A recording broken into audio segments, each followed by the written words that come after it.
Pretty boy Andy Burnham might have found a route back to Parliament via a by-election. Is this Keir Starmer's worst nightmare? You could end up with an even more left-wing Labour Party. I mean, those of us on the right think this Labour Party is catastrophically left-wing and has wreaked extreme damage on this country as a result of its absurd policies. But just wait until we get the next Labour leader. Camilla, everyone assumes that the strongest challenger to Keir Starmer within the Labour Party would be Mayor of Manchester, Andy Burnham.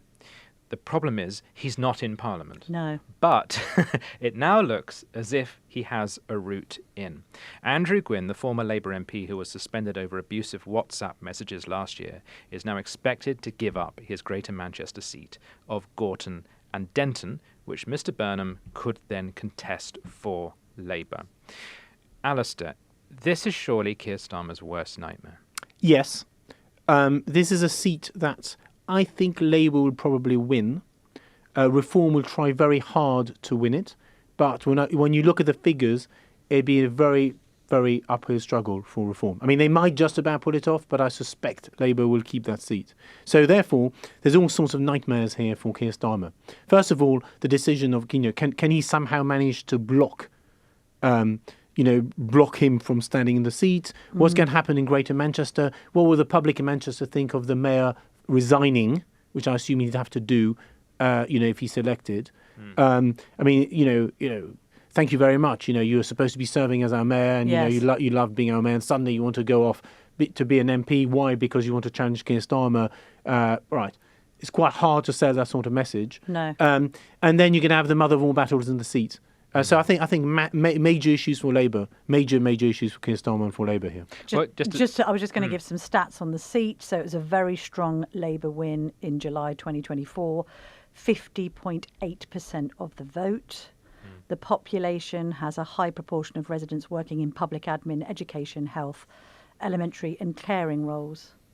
Which is a typical classic Labour Classic voter. Labour It's Well, Reform Manchester, came which second. is- Reform came second, but, Okay. but But something like 15% of the vote. That's order Yeah. of magnitude. All right. But normally when there's a by-election, is a referendum against the government, and that would favour Reform. But voting for Andy Burnham will be a referendum against Keir Starmer, because everyone will know that what you're doing is sending a left-wing alternative yes. into Parliament. Yes. I mean, there's some countervailing factors here, which is, the slight arrogance of a man who thinks he can just stand down from being the mayor of Greater Manchester. So there's some kind of balancing themes here, but it's going to be quite hard. Reform might gain 15 points, even 20 points, but I think it's going to be quite hard for them to win, which means he's likely to win that. If he's selected for that seat, Yeah, I think he's likely to win. He might not be selected by the Yes. NEC, right? Yes. He might not be. So Yes. we may be putting two and two together and, Yeah. and making 22. But imagine the row. Yeah. The row. I mean, Starmer's Yeah. just so desperate to save his seat that he somehow manages to get the NEC to block this guy. And Starmer lost the deputy leadership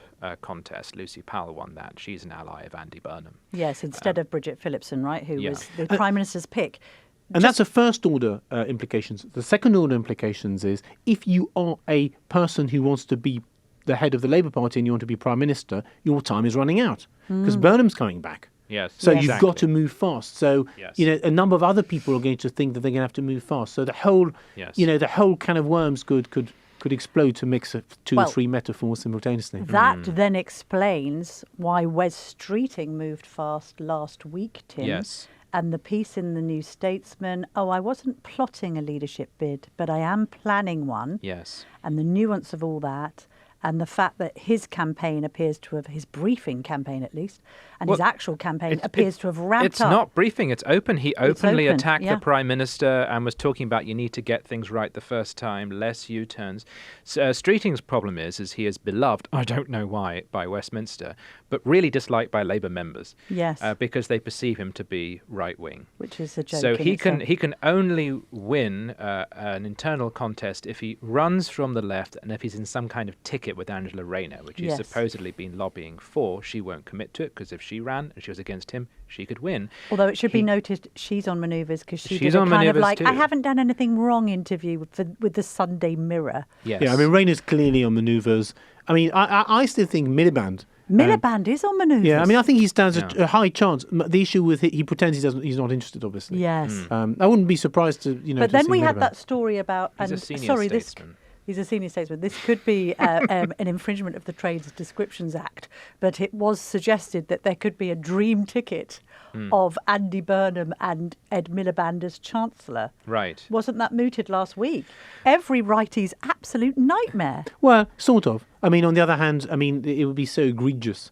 It would wind up Conservative England so much that, the backlash to that would be pretty devastating, I suspect. I mean, anything that sees Miliband coming back, by the way, would basically, it's defying democracy, right? Miliband failed in a general election. If he suddenly comes back in a very, very senior position, either as the leader of the Labour Party or Chancellor, the message it sends is not exactly great. But I mean, Burnham is a big thing right now, and I think that's going to flush out a lot of activity. It's a problem politically for Keir Starmer. It's also a problem on policy grounds as well, isn't it? Because, for instance, welfare reform is going to be the big issue of the next couple of years. Welfare reform, yes, but there could also easily be an anti-American auction. Right. So, Starmer thinks he's holding the fort when it comes to Trump, being very careful not to criticise him too much, not to blow up the relationship completely. But, if you're Andy Burnham, you're desperate, right? Or, if you're Angela Rayner, you're desperate. You're trying to be leader of the Labour Party. It's probably your only chance. Yeah. You've got to do it now, and, it doesn't, maybe you lose next election. We'll have a series of set-piece speeches by Burnham from the backbenches about America, about Israel, all designed to whip up animosity. Yeah, as well as all the class warfare and stuff like that. Yeah. I mean, you could end up with an even more left-wing Labour Party. I mean, those of us on the right think this Labour Party is catastrophically left-wing and has wreaked extreme damage on this country as a result of its absurd policies. But just wait until you get the next Labour leader. And it has U-turned on one or two things. I just don't think that would happen. Right, but I don't think that would happen under Burnham. No, because they'd be so left-wing that, you don't... They won't even make the policy. They won't even say scrap the winter fuel allowance. I mean, you won't even get to that point. Should we have a look at the electoral maths on... I mean, obviously, all of the candidates that we've mentioned to replace Starmer would beat him, according to Survation. It's a poll for Labour List. Andy Burnham would defeat Starmer by 58% to 32%. Angela Rayner would defeat him by 52% to 33%. Ed Miliband would beat him by 44% to 40%. And Wes Streeting would edge out Starmer 33% to 31%. So the least strong candidate, as you've pointed out, is Streeting. The most strong is Burnham. And I think closely followed by Rayner. The Streeting numbers are within the margins of not just error, but the Labour left properly agitating against him, because you always have to consider the role of unions, and the unions are moving further left. There's some leadership changes coming which are going to make them even more. Yeah, I mean, the other thing, if Burnham wins the seat, which I suspect he would, he's not going to lose it at the general election, most likely. Streeting, I think, will lose his seat at the general election. Yes, of course. So he would need to change seat before the general election. His majority was so Rayner may well lose her seat, by the way, too. But she might be able to find a different one as possible, I suppose. Yeah, but then we have to witness a load of unedifying chicken runs to become the next Labour leader.